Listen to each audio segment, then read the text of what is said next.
I want to get into the Illinois football recruits for 2019, which I know Jake has been looking forward to talking about. But let's go ahead and start off with at least my favorite signing, or at least committed signing, Isaiah Williams, quarterback, going to be coming in next year. Just go ahead and give me your thoughts on him and how you think he'll be able to turn Illinois around. So Isaiah Williams right now, the way he's played, looking to play quarterback. Now, he's not the tallest guy. I think, Cale, you have him listed at 5'9.5". That's not a Division I quarterback height. No. I mean, that's the fact of the matter. But what is true is he was at the Friday Night Lights camp. He was throwing as good as anybody. So he's going to get his shot to play. He's got his coach here, with Corey Patterson. He's going to get a chance to compete at quarterback. And he deserves it. 5-star, 4-star guy. But he looks good as a receiver because he's fast. And he's quick, and he can go side to side. Doesn't matter. He scores. He finds the end zone. That's just the makeup of him. So can he play receiver? Preferably. That's what Ohio State wanted him to do. That's what Alabama wanted to do. That's what Michigan wanted him to do. But he's not there. And why is he Illinois? Because we said he could try and play quarterback, and that's what he deserves. So you gotta accept that. He's definitely earned that right to play quarterback. Trinity Catholic High School out of St. Louis, they went 9-0 in the regular season. They lost in the first round of their playoffs 48-46, but he led that team to an undefeated regular season. They outscored their opponents in all 10 of their games last year, 468-80, and 48 of that 80 that they let up was in that final game that they finally lost. So he led his team to over a 400-point outscoring every other team that they played. I think he's definitely earned that spot to try at quarterback. Like you said, he's not the ideal size, 5'9.5". He's got a lot better shot at receiver. He reminds me a lot like Antonio Brown. He's got that kind of potential. Small, undersized guy, good speed, good hands. But dude's just an athlete. I think he's got the ability to play just about anywhere on the field, but I'd like to see him have a shot at quarterback. Strong arm, like you said, slinging it out there. So I'm excited to see what he's got upcoming, see this year in high school, his last year in high school, how it turns out, what he can do with that Trinity Catholic team. Talking about his scoring real quick, in his first 3 seasons over there at Trinity Catholic, he's tallied almost 73 touchdowns. So that dude can score. He's a proven scorer. His stats show it. He's passing yards, he's averaging almost 191 a game for 3 seasons. His pass completions, he's got a total of 315. Out of 535 attempts. He's thrown 29 interceptions, or he's caught them. Combination of both, probably. But either way, the dude can sling it, and he can. He showed that in that Friday Night Lights camp that you were talking about. He was throwing to Maurice Massey, another big time target we got coming up, who's going to be making a decision. Illinois made his top 5. He was throwing to Beeson, who we'll talk about later, who's coming as a DB, but Beeson can play a really good wide receiver, and you saw that on the Friday Night Lights tape. You can find videos of that all over the place on Twitter and different sites like that. But the thing about Isaiah Williams, what makes him a quarterback, is he's a leader. And all these guys at Trinity Catholic we mentioned, there's a lot of players that Illinois wants from Trinity Catholic. And we got Corey Patterson to get those guys from Trinity Catholic, and they all love Isaiah. He's the leader. He's the head of that unit, and they all want to bring the movement to the CU, and he's the start of it. So when you get Isaiah Williams, you get more guys, and we'll talk about another one later that came because of that. But that's what you need. One question I want to ask real quick is, we had an Isaiah Williams about 10 years ago. Do we expect him to be up to par with Juice when he was here? Different type player for sure. Juice, big body, he'll run you over and he'll sling it. Like, we all love Juice. I remember watching him beat Ohio State. Basically, the last time we were good, we had Juice. Yeah. So that's what you need. This guy, shifty. He's got straight line speed. He got 4.7 listed as a 40. That's not Juice, but this is Isaiah Williams, and he's gonna be dynamic, which is something we didn't really call Juice. We just called him good. He was just solid. He ran strong. He threw strong. He was a leader. Isaiah, he's gonna be dynamic. He's gonna be in multiple parts of the game in terms of running the ball, throwing the ball. It's going to be a very interesting game with him and what he can bring to the table, which is different than Juice. Do you see him as like a young Russell Wilson type quarterback? Yeah, I mean, to a point where he's going to use his size differently than other quarterbacks. He's going to be elusive in the pocket and out of the pocket. Russell tends to stay in the pocket and throw more now that he's got some experience, which is going to take time for Isaiah if he ends up in that role. I wouldn't put him going to wide receiver, period, and not even playing quarterback. But he gets that chance, and I think he'll play like that, where he's a field general. He'll make the calls. Guys want to play for him, and it's just, does he give his best value to the team as a quarterback, or is his best value as a receiver, where Illinois needs players at receiver?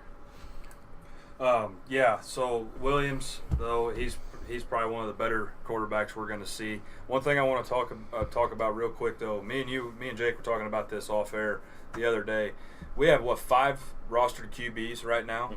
So will he get any time, behind the center taking snaps? And that's the tough point, because you've got Cam Thomas, who played this past season a little bit. No touchdowns, I believe 5 interceptions in his limited time. He's going to take time to develop. You've got transfer A.J. Bush. He's thrown like 11 career passes in Division I football. He was at Virginia Tech and Nebraska, I believe. Yep. And so he hasn't seen the field. He's had to sit out some stuff.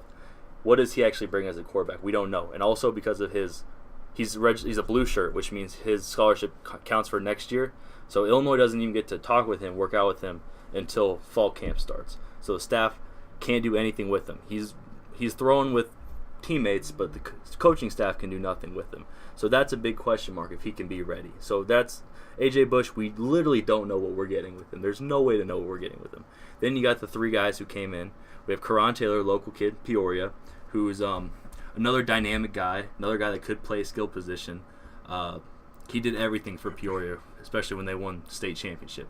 So he's a guy that people want to see play, local kid. A lot of people in Peoria are Illinois fans. That's pretty simple. Oh, yeah. It's what happens there. You've got MJ Rivers out of Texas, who is probably the best pure passer out of this group. Best pure quarterback, in my opinion. Can sling it.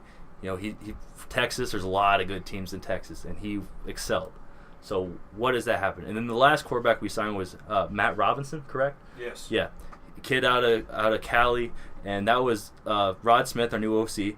That was his first signing. That was hand-picked guy who he thinks can run his offense. He's undersized too, like Williams. Can he be that? Can he do what he needs to do? He's about 5'10". Rod Smith says if he was 3 inches taller, he'd have an offer from every school in the nation. Is that fluff? Is it true? You don't know, but if he got handpicked by the OC, there's something there, I think. Smoke, there's fire, Absolutely.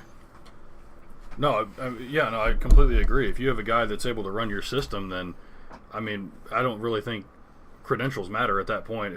Whatever you can do, whatever you can perform on the field, I think that transfers over wherever you are. We know that Illinois has had some struggles on the offensive line in the past few seasons, but I think that they're slowly starting to develop that, and we saw some, especially in the game against North Carolina, I believe it was 2 years ago. They actually marched down the field pretty well. 70, 80-yard drives. And we still have a couple of those guys on the roster. So if this is a guy that can come in and run the system and he can be protected, even at his height, I think we're looking at a solid guy that can contribute to this team, which we absolutely need. But moving on down the list here, Marquise, I believe is how you say his first name? Marquez Beeson from Bishop Dunn High School in Texas, 5'11", 173. This is a guy, we know Texas, that's where you grow football players, but this guy, I believe, not only can he fly, but he's strong for his size. And we definitely need receivers. We need help at the wideout position here at Illinois. But go ahead, Cale. I know you have some statistics on Beeson here. So I'm going to bounce these off Tyson and Jake real quick. There are 3 seasons at Bishop Dunn, Texas.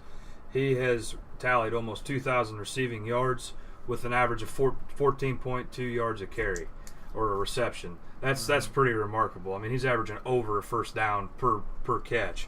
With 77 total catches, 46 receiving yards average per game, and 18 TDs thus far, 26 in total. So we had a few rushing ones in there, obviously. Tyson, what do you think about Marquez? Do you think we should put him on the offensive side of the ball, or do you think we should put him on the defense?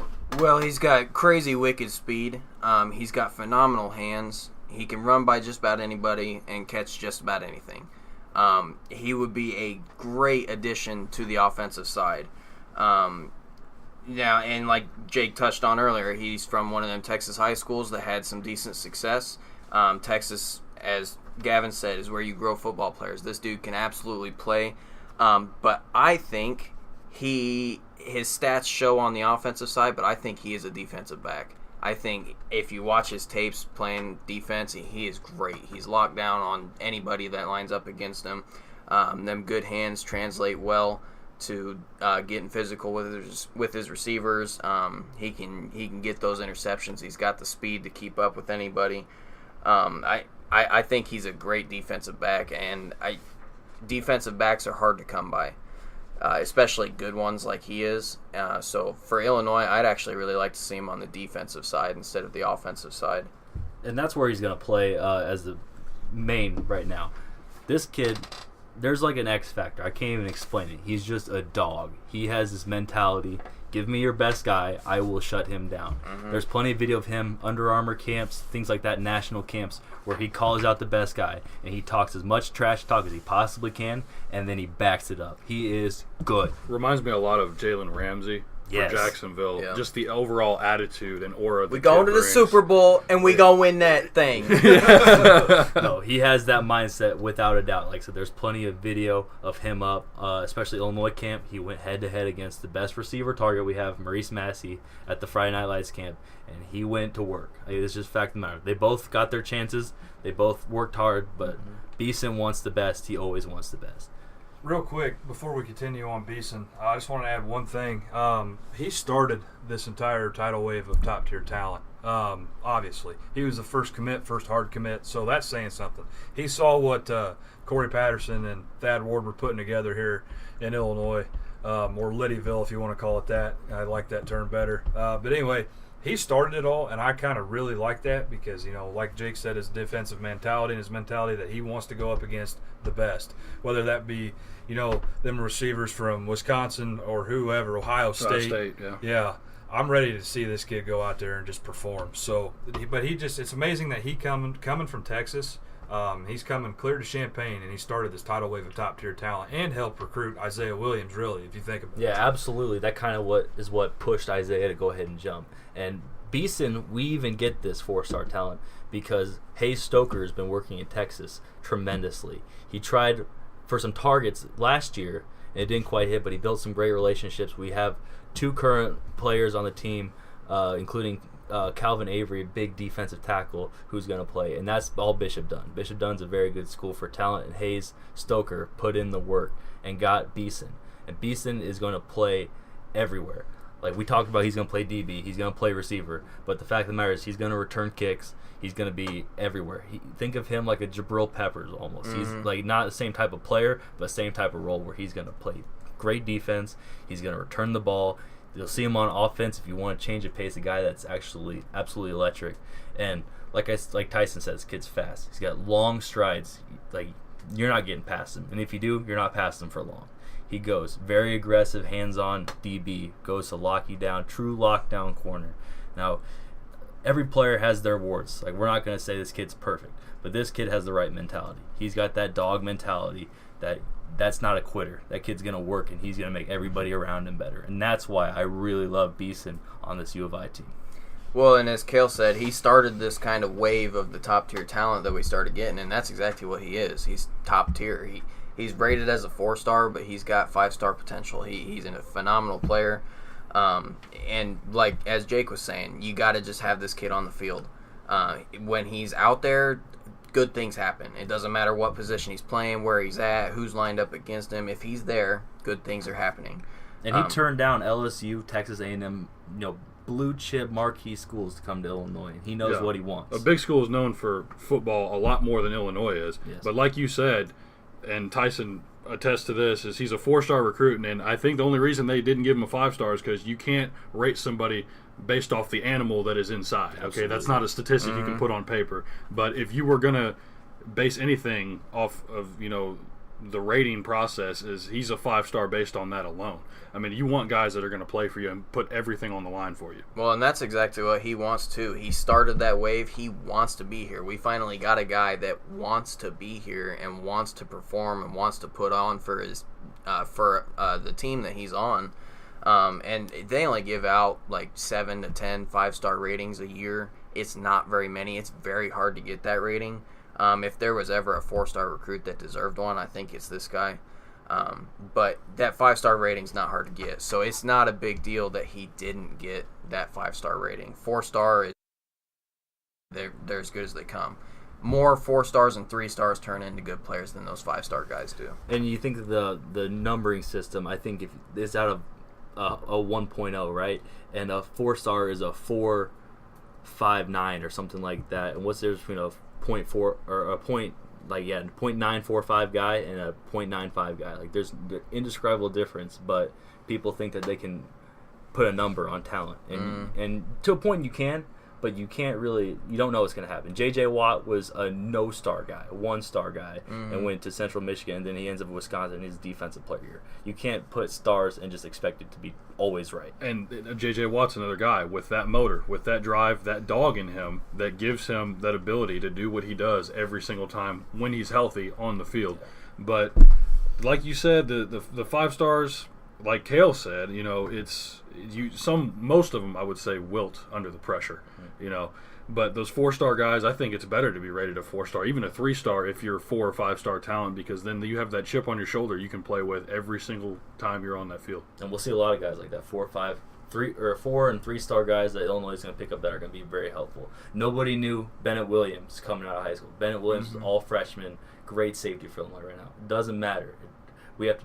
You, as an Illinois fan, do you trust the talent evaluation that we've set with Lovie Smith's staff? And so far, I like it. I don't know about other people. I'm not trying to drink all the Kool-Aid here, but they found guys that can play so far, and it's just going to keep happening if we keep supporting it. Right, and I think one thing before we move on to the next recruit here is that people, I think especially around here, are way too impatient with Coach Smith and what he's trying to put together here.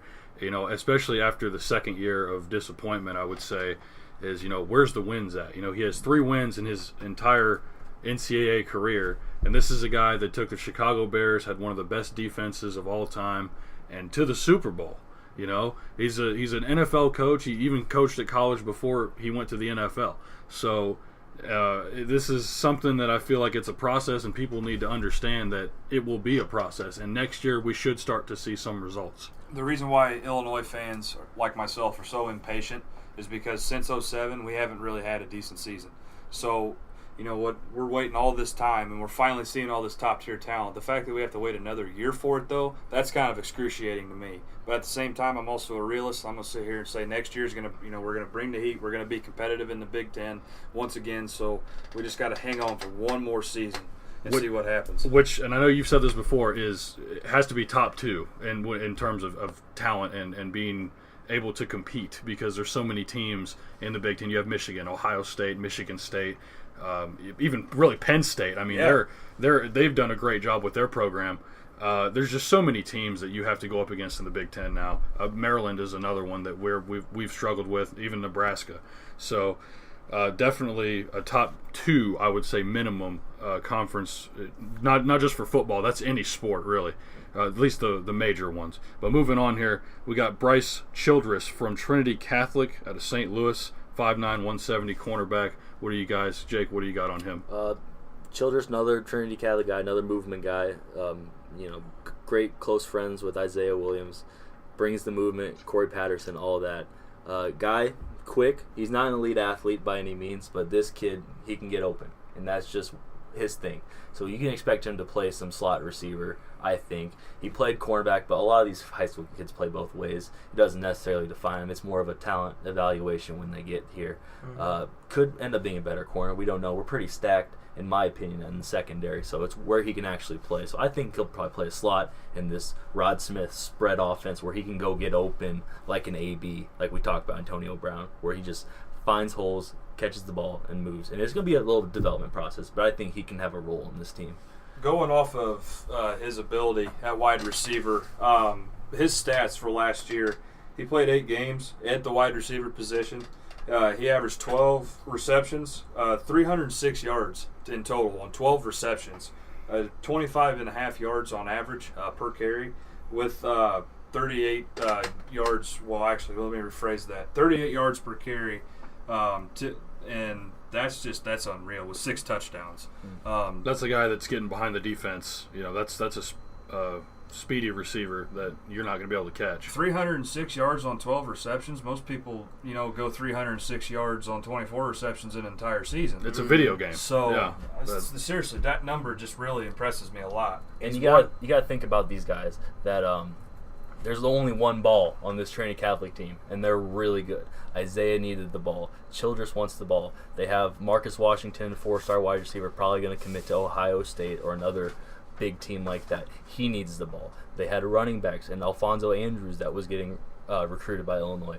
There's only one ball. So the fact that Childress only has 12 catches, know that he was primarily playing a lot of defense, and when he did get the ball, he made the most of it. Oh, exactly. You nailed it on the head right there.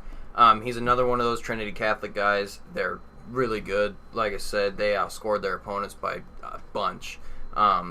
But he didn't touch it often, and Jake absolutely nailed it. There's a lot of guys on that team that got to show out, got to get their touches in. And I think he made the most of the chances he got. He only caught the ball 12 times, and he did what he was supposed to. He got open. He got that touch for 25 yards or whatever his average was.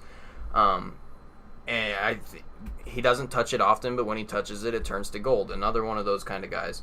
And Jake also said the majority of his time was on defense. There wasn't a lot of time for him to shine on the offensive side, and I don't think that's a bad thing. I think the defense really helped develop his hands. Footwork. Yeah, footwork. He's not a very big or physical guy, but I would like to see him on the offensive side. Jake said we're a little stacked on the defensive backs right now. We've got some good guys back there, and I think he deserves a shot because he's really good at that position. But while he's waiting for his shot, I'd like to see him on the offensive side because he's got that speed, he's got that ability, and like we saw in high school, he's got that chance to turn something into gold. Another cornerback that I want to get to, Joseph Thompson from Phillips Academy. This is a homegrown Chicago boy. What do you guys expect him? We usually struggle holding on to in-state talent, and now that we have one, what do you expect out of him this upcoming, or not this season, but next year? I just want to ask a question real quick about this guy, Thompson. Was he one of the big 3 that they were recruiting really hard out of Chicago? Yes. I remember them talking about it. It's Thompson, it's Fabian McCray, and it was Jaleel Billingsley. Now, Thompson and McCray both play DB. Billingsley's a 5-star tight end. Great. He's got offers from Florida State, Alabama, Penn State. That kid's good. And we were a leader for a while. He seems to be a player that who talked to me last. That's who my favorite is. So Illinois is really trying to get him on campus, but like I said, we're talking about guys that are Illinois guys right now that are committed. And so when it comes to Thompson, this kid, 5'10", 160, it's a good size for a corner. He's a very fluid athlete. Phillips Academy, I don't know if you guys know, that's a wagon. They are good. Yep. State champion. 14-0. Yeah. Stacked team. Yeah. They're phenomenal. Phillips is a wagon, so this kid's a winner. Isaiah Williams, and we got Bryce Childress. These guys both, win games at Trinity. All these guys are really good winners, and that's the kind of mindset you really need on this team. And like I said, Thompson, Phillips Academy, there aren't a lot of teams that can stack up with them in the Midwest, if across the nation. They are good, and Thompson's a reason why. And he's going to play a very fluid cornerback. He's going to play hard. He's going to have a lot of competition in that room too, which is going to elevate everybody's talent. Does having Marquez Beeson, maybe Fabian McCray, his best friend, who Illinois is trying to lock up, does that make him better? We got other DBs, Stanley Johnson, Tony Adams, guys like this that are really, really good. So does that really make him even better than his 3-star rating? We'll see. I really like him. I like a lot of these guys. I'm not going to lie to anybody. But this is a guy that has a lot to prove. Never been the guy because it's such a good team. Can he come and show out and just be a great corner for them? Well, and I think that's absolutely right. He might not have that dog mentality like Beeson, but he's got that winner mentality, and that's really important. At 5'10", 160, I like his height. That's a good size for a corner, but I'd like to see him put on a little bit of muscle, a little bit of weight, so he doesn't get pushed around. But he's a winner. He was bred. They're bred like that up there. Phillips Academy is incredibly good. So I'm glad, like you said, Lovey is finally getting some of these Chicago boys to stay around. We've needed that for a long time, and it's finally happening. So not only for Lovey too, but for Brad Underwood as well. We're starting to see an influx of Chicago, recruits, top tier Chicago recruits come down and stay home. And that's really what Illinois needs. We need to stop sending the University of Illinois needs to stop sending all these guys to Kentucky or wherever else. They need to get them home, bring them here to Champaign where they belong. So to me, that's just phenomenal that we're starting to get the top tier talent out of Chicago, which we should be recruiting Chicago super hard anyway, in my opinion. Oh, that's exactly where we should be at. Why they ever strayed away from that to begin with is beyond me. And I see you shrugging your shoulders at me, and I don't have an answer for you. I don't know where to find one. If someone could please give us an answer in the comments, I would really appreciate that. But moving on to the next guy here, Kyron Cumby from Plano, Texas. He's a 5'7", 160-pound. This guy ran a 10.3 100-meter dash. That's fast. That's really fast. Wicked fast. That's real fast. Makes fast people look not fast. Yeah. So, Jake, go ahead and I know you know a lot on this guy. Go ahead and give us your take on Cumby. Now, Cumby, real under-the-radar type guy through most of his recruitment. He's more of a quiet guy from what I hear. Like I said, I won't make it clear I don't talk to any of these guys. This is all my screen recruiting. I watch video. I listen to reports. I find the rumor mill. I'm just kind of making everything concise for people to hear. He's not a very talkative guy, but he's fast. And he's the real deal. Yeah, he's the real deal. He's think of him. He's fast. Think of it as a Sproles type situation with this Illinois offense. We get him in space, let him create, which is something you really need when you have elite guys like that in terms of being an athlete. Well, everywhere Darren Sproles has went, he's had success, and he's been on a handful of different teams in the NFL already. Yeah, absolutely. Now, Cumby came to the Friday Night Lights camp just a few weeks back and really looked good. Got his offer. Illinois closed fast. They wanted him. They knew he was their guy for the spread offense of Rod Smith, and they just went and they said, "You are our guy." And they closed right away, committed pretty quickly within a few weeks. And then we later saw, and as I talked to Cale about, Texas Tech came in and offered right after Cumby committed because they're like, "Oh, we've been missing on this talent."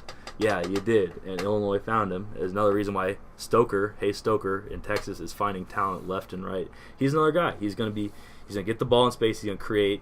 He's another guy that could return kicks, punts, stuff like that, because that's what you want out of those explosive athletes is just get them the ball, let them create. Think of like a Tariq Cohen for all our Bears fans. Absolutely. Very similar type concept that they're going to try and implement with him is that he's going to go get the ball and just go to work. Well, then that's what Illinois wants, is especially in the spread offense. They want a back that can catch it out of the backfield. Absolutely. Which we know that he can do that, Tyson. Well, and I think you nailed it on the head with the Darren Sproles comparison. Very similar, small-bodied, 5'7", 160, but wicked fast, crazy shifty, can do just whatever he wants with the ball. He can wiggle his way through just about anything. I think he can have success at any level doing that, just like Sproles had. So I think you absolutely nailed it on the head with that. He's just an athlete, another one of those guys. I'm glad that Texas Tech and all them Texas schools missed on him because he's crazy good. He's phenomenal. Whenever he's got the ball in his hands, things just happen. It works. It's like magic. So he's a guy that I'm really glad to have coming up on the team here next year. But coming out of Plano, Texas, that's another big recruit from down there. Just real quick, some numbers on Cumby. Cumby last year, 17-18, his junior season, he rushed for almost 1,500 yards. That's pretty remarkable. 378 receptions too. So total yards, he was almost over 2,000. So 1,961 to be exact. That's unreal. Yards a game, he's at almost 200. He's 178.3. So that's pretty sweet right there. Big pickup. He does it all, and like I said, another Texas guy. They play good football in Texas. Absolutely. I know we beat it to death here, but if you get guys from Texas, guys from Florida, guys from Chicago, that's high-level competition, and even California guys too. We've seen a lot of our California guys pay off. Mm-hmm. You get players who play good players, they're going to be really good, and this is a guy did it all for his team in a very tough area in Texas, and you just got to respect it, and you got to be excited to see him with the ball. Well, we have him coming in, and his running back mate here, Nick Findenzo out of Montini Catholic, 6 foot, 200-pound running back. Another Illinois native, keep in mind, coming out of Lombard. Yep, Lombard, Chicago. And for him, hit a lot of Illinois camps early. It's sophomore year, stuff like that, and really showed out over some good competition at running back guys. Bolingbrook guy would be Anthony Williams, I believe is his name, guy who's looking to go to Cincinnati now, who everybody thought was locked for Illinois, but Findanzo said, nope, I'm going to run my 11 1.5 100-meter dash speed, and I'm going to show Illinois that I can play, and he did. And a guy that Illinois was his first offer, and one of those things, like I said, you never know what happens, but he appreciated it. He took it to heart, and he committed. So that's another guy that really enjoyed that, and a guy that Illinois found under the radar. He wasn't ranked. After Illinois gets the commit, he's a 3-star guy now. So what happens? Well, I just want to touch on this. An 11.15 100-meter from a guy that's 6 foot, 200 pounds.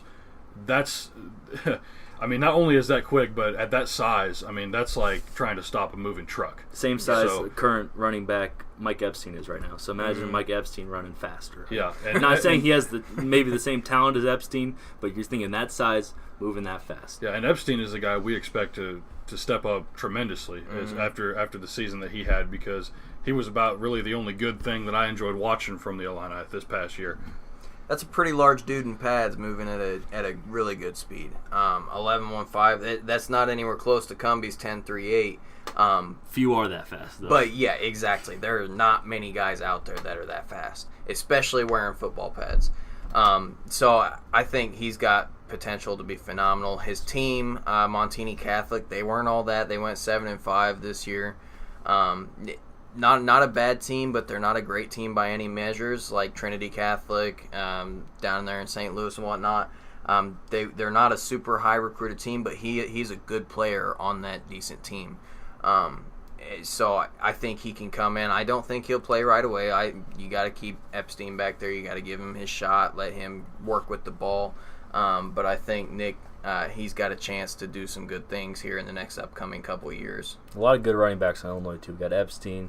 You got guys like Reggie Corbin, guys that have been around for a while, and that's a thick room. And it's good to have that competition, but you can't expect every recruit to come in and compete right away. Not only to have competition, but when you can run that 3-back system and you have 3 guys that you can trust in the backfield and just keep swapping them every series, even during series, that keeps them fresh. It keeps the defense on their toes when you have guys that have different styles but are all equally valuable.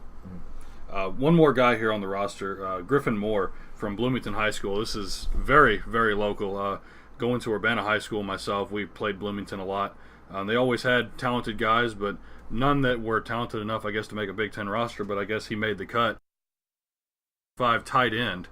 I mean, this is a big body, a kid that can definitely catch passes from Williams or whoever they decide to put under center. So with Moore, this is kind of an interesting guy. People don't talk about him as much, so we've got a lot of higher profile guys, but I'm actually interested in what he can do. Now, Moore for Bloomington actually played a lot of quarterback. They were a team that kind of lacked talent. This guy's the best athlete on his team. A lot of times, teams that don't have a lot of talent put their best athlete at quarterback and let them create. That's how you win games if you don't have like a full team. So he didn't get to show out quite a bit at tight end, but what he did was he went to camps. A guy kind of like we talked about with Fidanzo before, where you go to a camp, you show out, guys see it. They saw him play split out, and they saw he was fluid, soft hands, big body, big frame, and fits in their system. Now what we can expect from Moore is playing more of an H-back. So think kind of like how much Travis Kelce on the Chiefs moves around, and they get him in the backfield a little bit. You can see like some shovel passes, things like that. So this is a guy that's not going to be your traditional tight end. We've got some of those guys on this team right now. This guy is going to be H-back. You're going to see him at times maybe even in the run game, like lead blocking or something like that. I don't know exactly what Rod Smith has planned for him, but he's going to be used not your traditional tight end. He's not going to be on the end with his hand in the dirt and go do what those guys do. He's not Antonio Gates. This guy's going to split out sometimes. You're going to see him do all sorts of things. So that H-back role is going to be interesting because this is a totally new concept. Garrick McGee, our old OC, he didn't like tight ends much. And then with Rod Smith says, I really want him. And he liked more committed early. We've had him on board for quite a while. So look to see what he brings to this new offense when he gets his chance. Like I said, we've got quite a few tight ends on the roster right now. So I'm not too worried about his immediate impact. You're absolutely right on that. Another guy that's been here since early, another guy that is in the system, wants to be in our system and wants to win. But how long have we needed one of these big-bodied basketball-type guys that can get in there and just physically abuse people and take advantage of that and go up and catch some balls? And he's not going to be your typical tight end like you were saying, Jake, but he will be there. He's big, he's physical, and he's more than willing to do what's necessary to get the job done. So I think he's got a real good I would love to see him going out, catching passes, taking advantage of his size. But you're right with that H-back position, seeing him move around the back, lead blocking, maybe even catching a sweep every now and then, taking it around the outside. He doesn't have great speed, but he's got great size, can absolutely just truck a corner, get into the outside. Yeah, and you think we got Lewis Dorsey, who is a great freshman for Illinois, traditional tight end. You also have Caleb Reams, who's a tight end, wide receiver, kind of in that hybrid area that you see like Bears fans, Trey Burton coming. Mm-hmm. He's going to be in that role. So this is a different role for Griffin. He can play his own game. He doesn't have to be Dorsey. He doesn't have to be Reams. He's going to be an H-back. We don't have a lot of guys that typically fit that mold. So he's going to be able to define that position, what it means in the Illinois system. So we're going to see what happens. And it's nice to have that variety, when you have tight ends like that. If they're all traditional or they're all of a certain play style, then defenses pick up on that. And when you're able to swap guys in and out, it keeps, like I said before, keeps the defense on their toes. And I think that's what Illinois is trying to do, because we need to put the ball in the end zone. So, well, and Jake touched on it earlier. He played quarterback a little bit in high school. So if worse comes to worse and one of our many quarterbacks doesn't really work out, or we really just need a spark, we've got our D1 size quarterback, 6'4", 225, that can get out there and maybe sling a couple passes just to see what happens. And I think we all watched Super Bowl and we saw the Philly special. Absolutely. Don't be afraid to see something like that. Yeah. It's a possibility. Trick plays encouraged. Yes, and then think same way. If Isaiah Williams is split out receiver, guess who can also throw the ball? You see maybe reverse.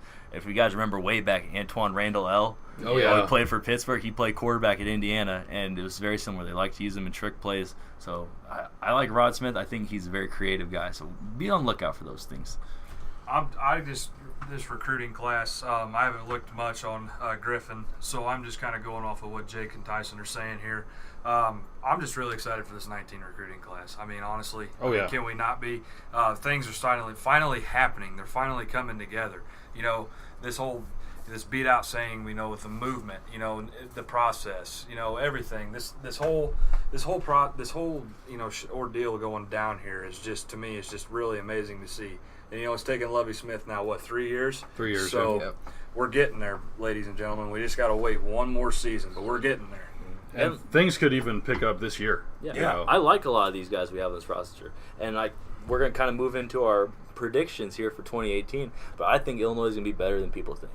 Some people say they're going to win 2-3 games, be a bad team again, which is fair. They haven't proven a whole lot, but I like these guys. I think just looking right off the bat, we got their schedule here. I think Kent State, Western Illinois, people call them tune-up games, so I think they could be more trap games. But those should be wins. I mean, from what we got projections here, there's more likely than not. Then you got week 3, South Florida. South Florida was a really, really good team, but they lost everybody, absolutely everybody. This roster isn't the same South Florida, and I think Illinois has a good chance. It could be a pick 'em, honestly. Yeah, well, South Florida did lose a lot of guys because we know when we went up against them, we got smoked. Yeah, they spanked us. Yeah, but now, like you said, there's not a lot of guys on that roster that were from the spanking that they gave us a few years ago. Yeah, so if you think that's 3 wins right there, that's already we're better than a lot of people think. I think they can go into this Big Ten and win some games they shouldn't. Maybe some games they should, depending on what your view is. You got teams like Rutgers, like Maryland, that you don't know really what's going to happen with those guys. They're more of a bottom dweller, not unlike Illinois. Let's be frank, they've been not great. But then you think of teams like Nebraska, new head coach. What are they going to be? Are they going to be ready? That's late in the season. You got a team like Purdue, second year head coach. What are they going to be? I think we're kind of on the same path as Purdue right now. So do they go win a game they shouldn't? Do they beat Rutgers? Do they beat Maryland? Is that 4 wins? Is that 5, 6? That's a low bowl game. That's something we haven't seen since the Texas Bowl, for goodness sake. I mean, that's pathetic. But if you think about it, and if you just be realistic, and maybe they win some games they shouldn't, which is possible, this could be a team that sees a bowl game, which would be great for those young guys to see. Right. No, I'm not saying it's not plausible, because it's very much in play. But I think just based on the past few seasons that Lovey's had, it's not looking too good right now. But more than fair. If you want to say that they'll win 5-6 games, I'm not going to say that it's not in the realm of possibilities. I just think it's probably very much less than 0.01%. I just want to throw out some sabermetrics real quick while we're boy. on this. So versus South Florida, week 3, we have a 49.5% chance of winning that game. To pick them. Yeah, and like Jake said, it should be close. Penn State, we have a 9%. Rutgers, we have a 43.5%. Purdue, 33.5%. Wisconsin, 6.5%. Maryland, 31%. Minnesota, 47%. Nebraska, 25%. Iowa, 22.5%. Northwestern, 16.5%. I'm surprised at that Northwestern statistic. I thought it'd be a lot lower because their quarterback that they just got is a stud. Yes. So we'll have to see. But no, that sounds about right. Like I said, I expect them to get about 3, maybe 4 wins, but nothing more than that. So I mean, the common consensus here of this group today is that the South Florida game is a pick'em game. Yeah. So we should be Yeah. able to take No that doubt. one, hopefully. I think that South Florida game is actually going to be pivotal in how the rest of the season goes. I agree. I 'Cause think we should be able to take the first yeah, 2. Those first 2 are almost gimmies. Kent State, Western Illinois. We're supposed to beat those kind of guys. But South Florida, I think that could be a tell-all of the season. Because last year we won the first 2 and we didn't win nothing after that. Yes. So I think if with those guys, with the trend they're starting to see with our new guys, they've got a year under their belts. They're finally starting to come together and play together. I think that could either really help or really hurt. If we lose that, I can see losing some games that we're not supposed to down the road. If we win that, I think it gives them a little confidence. So when they go into Penn State and we get smoked, hopefully not, but if it happens, it's not going to completely destroy them. I think it gives them a shot to keep on keeping on. So when they play Rutgers the following shot at winning that game, that we've got a 40% chance, 30, 35. 43.5. Yeah, 43.5. If we start off the season 4-1, I'll be ecstatic. I'm content with that. Yeah, Right. that's all I need. and that's just after that's 4-1. After that, I really think we're always competitive with Northwestern. That game's always a dogfight. I can see us winning that one. Nebraska, like you said, Minnesota isn't the Minnesota team that they've always been. I can see 5, 6, maybe even 7 games this year. And Nebraska's at a 25% chance. I think that's pretty low. I think with a new coach, new system, you don't know what exactly is going to happen with that team. If they start out slow, that could be something that kind of spirals too.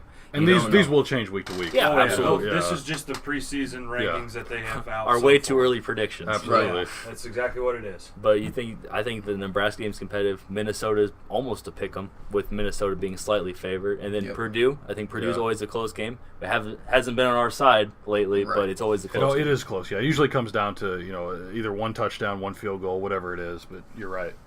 I guess let's just kind of go around. Let's just get a solid prediction for the way too early predictions. So Jake, you have Illinois winning how many? If you put the line at 5.5, I'd be in trouble because I can't decide. I'll be conservative. I'll say 5 wins. 5 wins seems fair. I think they win the first 3. Beat Rutgers, and you can beat Minnesota or Purdue or Nebraska. Like it's those 4 wins, and then pick one of those last 3. That's kind of where I'm at. How about you, Cale? For me, I haven't seen enough for this class. I feel like it's pretty much the same triage of guys that we had last year. I may get fried for this in the comments, and that's okay. But I'm gonna say we'll take them first 2, and that's gonna be it for us. That's bold. I know I'm gonna get fried for it. It's just that my personal belief that we're not gonna be able to beat South Florida or anybody going down that list just yet. That's what I'm afraid of. We've seen that trend 1 or 2 and done, and it's pretty much over after that. But on Jake, I'm actually going to take the over. I've got us going for 6 this year.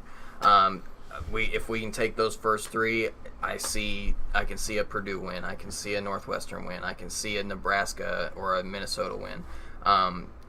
There's definitely some teams that we're not going to beat, not supposed to beat. Maryland, Penn State, some of those better Big Ten teams. But I'll take the over, and I'll take 6 games. I'm going to go ahead and say 4, just because I'll take the W over South Florida. But after that, I think we might get a win versus Rutgers, and that's about it. I don't think that we're that lucky. I don't think we're that good.